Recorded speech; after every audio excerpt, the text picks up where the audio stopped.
Okay, I think we're recording this screen now. Alt H for highlight. Okay, I can highlight things. That's cool.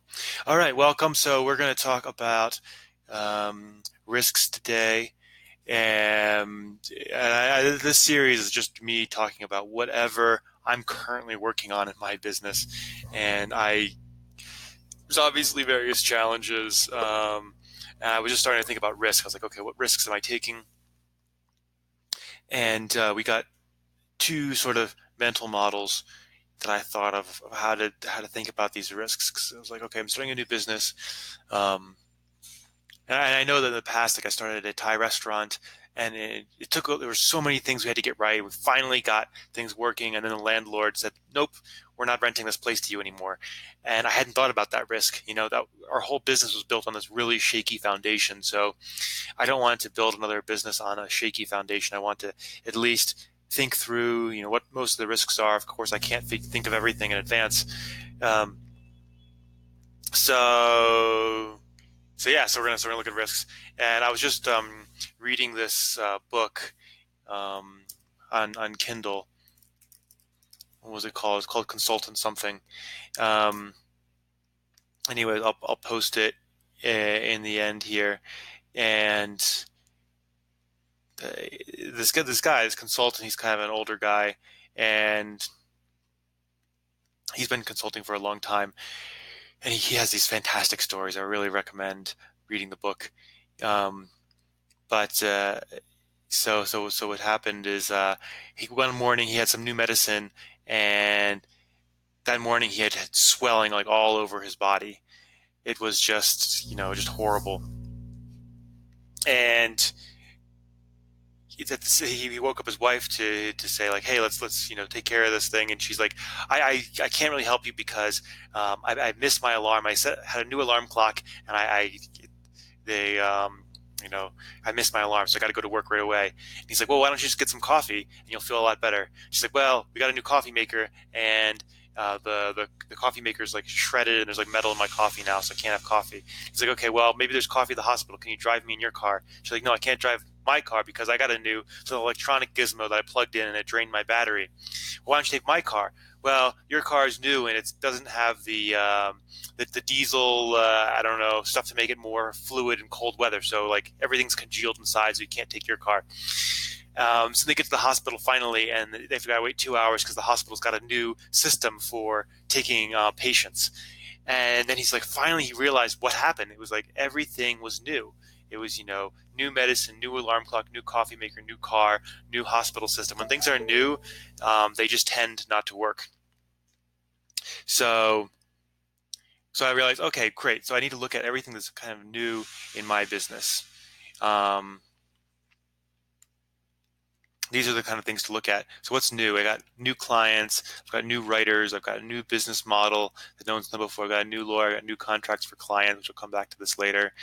I got a new name, and I've tried to de-risk this by hiring someone to help me with the name. Last time I really fucked up the name, if you've seen my previous video on that. Got a new company, a new bank account. Bank accounts are always glitchy. There's some buttons that don't work, and eventually you figure out what they are, but at first you don't, so it take a long time. I got a new NDA. I've got my motorcycle, I just repaired it. I got a new location I'm working from. I'm going to go to a new country, and I'm applying for a new grant. So these are the new things. And I thought, okay, what are the old things that I have? And I want to protect them, to keep them that way for now, because they're unlikely to break. I've got an old editor, got an old onboarding template for clients. I've got old Upwork process. My personal coach I've had for a while. He's a young guy, but he's old relationship. Old grant writing process. I've got an old diet, so I'm not going to change anything. I'm not going to go vegan suddenly. I got an old exercise plan of going to CrossFit. No reason to switch that up. Old computer and phone, old clothes. For the exercise, it seems kind of silly, like, oh, I just do a different exercise. But I played indoor soccer the other week, and the first time, because the field was so hard, I bruised my hips from playing goalie, and I basically couldn't walk for 2 days. So, and I had to buy some pads, and now I've got pads, so now it's better. But anytime you do something new, things break. Like my hips broke when I played soccer the first time. When I did CrossFit the first time, yeah, definitely my body broke. So I'm not changing these things. So that's one way to look at this. What's new, what's old, what's new is likely to break. So these are things I got to be really careful about. So you can make the same list, like what's new, what's old. Here's another way to look at things: probability and severity. There's things that are low probability. There's things that are high probability of happening. Things that would be bad if they happen, that's high severity, or would not be that bad if they happened. Um, so, the things that I really need to be really careful of are, these things here. Yeah, those things there. Um, was high probability, high severity. So I'm kind of worried about my former partners in Kenya being like, "Hey, fuck you! You're not allowed to do this anymore. We're going to block you." But I think there's a low chance of that. If they happened, I could just go around them. Not a big deal. Something that's likely to happen is that the writers I hire, they're going to train them and then they leave. They're going to take their skills elsewhere. But I don't think that's too bad because one, I'll have a network of them being somewhere else. So as long as I've got a good relationship with them, that's good. And I can just hire someone else and train them. I don't think it's that hard. There's something that is pretty bad, which is that I'm hallucinating and I'm not actually very good at what I'm doing. And if that was the case, then this is a really bad business for me to be in, obviously. But I think it's not that big of a chance of that. I think I'm actually quite good at this. And I got evidence for that I've raised a bunch of money. But I do need to be a little bit careful about that. But the things I really need to be careful about are the things that are likely to happen and would be bad. So I'm likely to get bored because I get bored of things easily. So that's something to worry about. I think the company might not pay their commission. That would be a big problem. And I think there's a good chance of that happening. Young companies, they go under. They don't have the cash flow to pay or whatever. So I got to be careful about that. The other one is the economy. Which if it goes bad, then I might be at risk. But the thing there is I can't do too much about that. I think that's a whole nother video.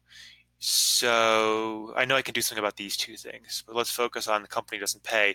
So I look back at this, what are these, get a new contract for the client. And I broke it down to 3 different things that they might not take the grant and thus we don't get paid. They might sue us and they might just refuse to pay. So I've tried to come up with some solutions to these items here.